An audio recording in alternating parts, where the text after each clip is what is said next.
Hi, welcome to SBR Sports Picks. Sitting next to me is Mike Brenner, and my name is Peter Loshak. Today is July 20th. We are continuing our team-by-team previews, betting previews of the 2016 NFL season. Right now, we're looking at the Baltimore Ravens, an interesting team. Right now, last year, there's just the injuries. You got to feel sorry for them. I mean, you don't feel sorry for a lot of NFL teams. Sorry, I don't feel sorry for those millionaires. Come on, I Pete. do. I mean, I feel sorry for the bettors that lost because of those. Yeah, that's what I feel sorry for. You need to take the injuries into consideration. But the point is, that they were 5-11. It was clearly an aberration. Yes. Now, all these guys are coming back, and the question is, assuming that they have an average level of injuries this year, what can we expect from them? I'm not exactly sure.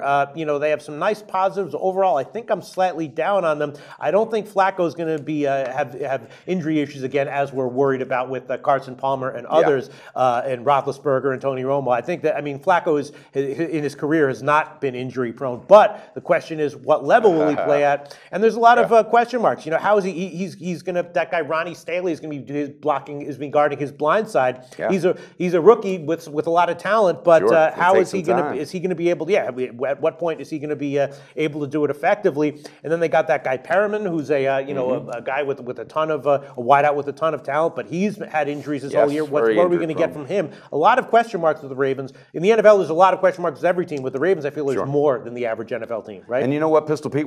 Did you say 5-11 last year, right? Yeah. Okay, I scratched my head because how can a team that finishes number 14 on offense, which is respectable, middle of the pack, number 8 on defense, and you only win 5 games? I believe they had a lot of close losses as well, though, which also adds to the aberration of their record. And you touched on so many good things. It's an interesting team. Harbaugh, great coach. He's been there for a minute, and sometimes they say coaches kind of wear out their welcome or whatever. I'm wondering if it's getting soon when he moves on. But here's the thing, FLACCO, all right, 3-year extension, $66 million. The last time when he signed the big deal, the year after, he was a flop. I faded him and I cashed. So I see no reason for this pattern to change. I'm not sold on Joe Flacco. I don't see that leadership on the sidelines when he won the Super Bowl, I think. And he does have a strong arm. He shows up in different occasions. But you know what? You said it. That blind side with the new guy going to be protecting him, he's going to be wishing the movie Blind Side with Michael Orr was back because he's going to get pounded a couple times. And he's the kind of guy, when he gets 1 or 2 good sacks, he gets rattled and his whole game gets thrown off, starts throwing picks.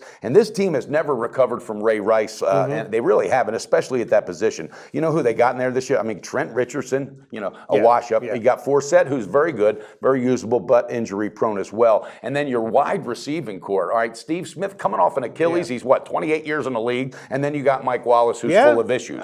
He's full of issues, but he's still full of talent. He's full of talent. I mean, one big positive of Flacco has always been his big arm. If they can give him, guys who can stretch the field, he can hit him. And Mike Wallace might not be, the greatest guy in the world to have in that role, but he certainly is capable. He can do it. He's a weapon. He might not be an automatic Uzi with 50 rounds, but he's a weapon. But we got to strip this thing down, Pete. We got to peel this onion back because there's a lot of stuff that stinks about this team. I'm looking to fade them a little bit in different spots. If I'm correct, I saw a team total win at 7.5. It's 8 minus 115 over, minus 115. What are your thoughts on that? Honestly, I think it's dead in the middle, right? 8 wins minus 115 over, minus 115 under, and that's basically where I would put it. I feel like they're a team that's right in the middle. They have a bunch of small positives, a few big positives, a bunch of small negatives, a few big negatives, and I see them as an average team as far as betting value. There might be good value on a week-by-week basis, doing kind of a zigzag with them at times, having good value against, and then fading them, then betting on them the next week, then fading them the week after. Totally agree, because the defense is solid, and that's the team that was built on defense back when Ray Lewis was there. That team. But they didn't have a pass rush last year, though. No, I know they didn't. I know they didn't, and we're going to have to see, who's going to step up and how they're going to do it, and how they did on the offseason. So I think we're in agreement. We're going to kind of like monitor them week by week. A lot of question marks. What are we going to get out of Flacco?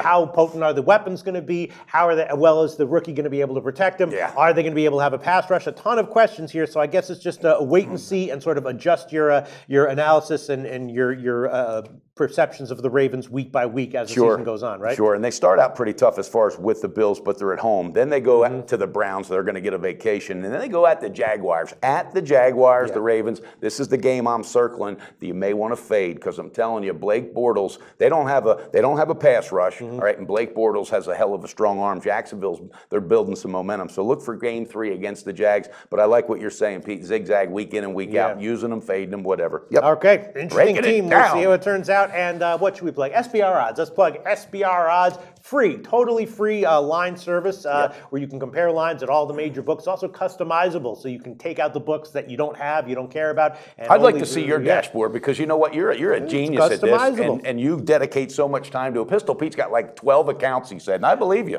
12, 13, 14, 15, and what's the point of having all those accounts if you can't compare lines? So SBRodds.com, free customizable line comparison service.